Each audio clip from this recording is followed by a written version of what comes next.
बिस्मिल्लाहिर्रहमानिर्रहीम। अस्सलाम वालेकुम। मैं हूं अली असगर और आप देख रहे हैं मेरा यूट्यूब चैनल। तहरीक लब्बैक पाकिस्तान के कायदीन पर दहशत गर्दी का मुकदमा दर्ज, ख़वातीन समेत 9 साला बच्चा गिरफ़्तार। इस वीडियो में हम इसी के मुतालिक बात करेंगे।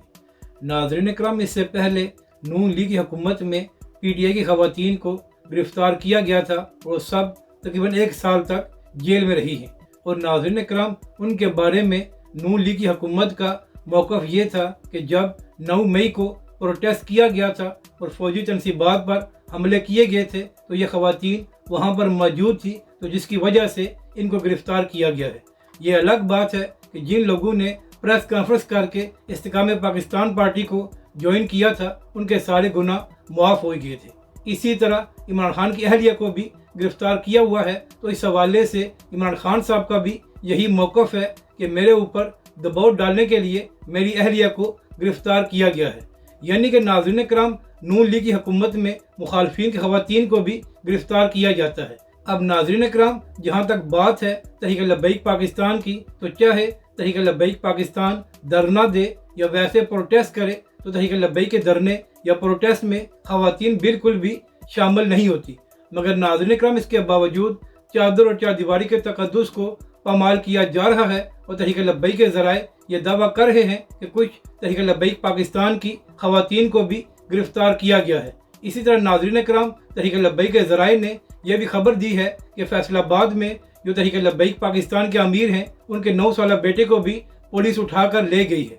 तो मरियम नवाज़ साहिबा, अर्ज़ ये करनी है कि आप खुद एक खातून हैं और आपकी हुकूमत में ये सब कुछ हो रहा है कि चादर और चारदीवारी के तकद्दुस को भी पामाल किया जा रहा है और यहाँ तक कि ख़वातीन और 9 साला बच्चे को भी पुलिस उठा कर ले गई है। तो मरियम नवाज़ साहिबा, आप ये तो बता दें कि आखिर तहरीक लब्बैक पाकिस्तान ने जुर्म क्या किया है जिसकी वजह से तहरीक लब्बैक पाकिस्तान को आपकी हुकूमत इंतकाम का निशाना बना रही है। नाज़रीन किराम, मुबारक सानी केस के हवाले से जो मौक़िफ़ तहरीक लब्बैक और हाफिज़ साद रिजवी का है, वही मौक़िफ़ कौमी असम्बली में तमाम जमातों ने भी अपनाया था। और नाज़रीन किराम, जिस तरह हाफिज़ साद रिजवी ने यह कहा था कि चीफ जस्टिस के खिलाफ रेफरेंस दायर किया जाए, इसी तरह कौमी असम्बली में कादिर पटेल साहब जो कि पार्टी के हैं, उन्होंने भी यही बात की थी। तो मरियम नवाज़ साहिबा, जब पूरे पाकिस्तान और तमाम मजहबी जमातों का वही मौक़िफ़ है जो तहरीक लब्बैक और हाफिज़ साद रिजवी का है, तो फिर आपकी हुकूमत तहरीक लब्बैक पाकिस्तान, उसके कायदीन और कारकुनों को क्यों निशाना बना रही है।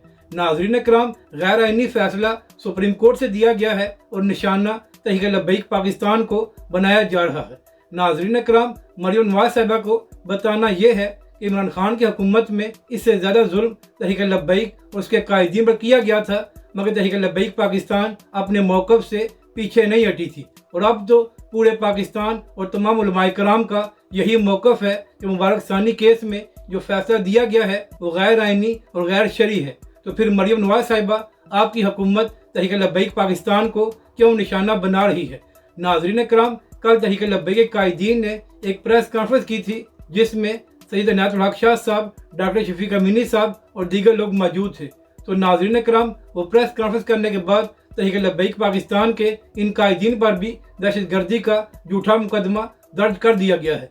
यानी कि नाज़रीन किराम, तहरीक लब्बैक के कायदीन ने प्रेस कॉन्फ्रेंस करके सिर्फ ये कहा कि चीफ जस्टिस और सुप्रीम कोर्ट ने गैर आइनी फैसला दिया है, तो लिहाजा उनके खिलाफ रेफरेंस दायर किया जाए। तो नाज़रीन किराम, तहरीक लब्बैक के कायदीन ने तो कानून और आइन की बात की थी, तो फिर उनके खिलाफ मुकदमा क्यों दर्ज किया गया है। नाज़रीन किराम, लगता यह है कि हुकूमत में बैठे हुए लोग जानबूझकर हालात को ख़राब करना चाहते हैं, जिसकी वजह से तहरीक लब्बैक पाकिस्तान को निशाना बनाया जा रहा है। नाज़रीन किराम, सब जानते हैं कि तहरीक लब्बैक पाकिस्तान एक पुरअमन जमात है और जो मुतालबा तहरीक लब्बैक पाकिस्तान या हाफिज़ साद रिजवी ने किया था वो आईन पाकिस्तान के मुताबिक था। तो लिहाजा मरियम नवाज़ साहिबा, तहरीक लब्बैक पाकिस्तान को निशाना बनाने के बजाय आपकी हुकूमत उस मुतनाज़ा फैसले की मज़म्मत क्यों नहीं करती जो सुप्रीम कोर्ट से दिया गया है। अगर आपको ये वीडियो अच्छी लगे तो इसे लाइक और शेयर ज़रूर करें और हमारे इस चैनल को भी सब्सक्राइब करें।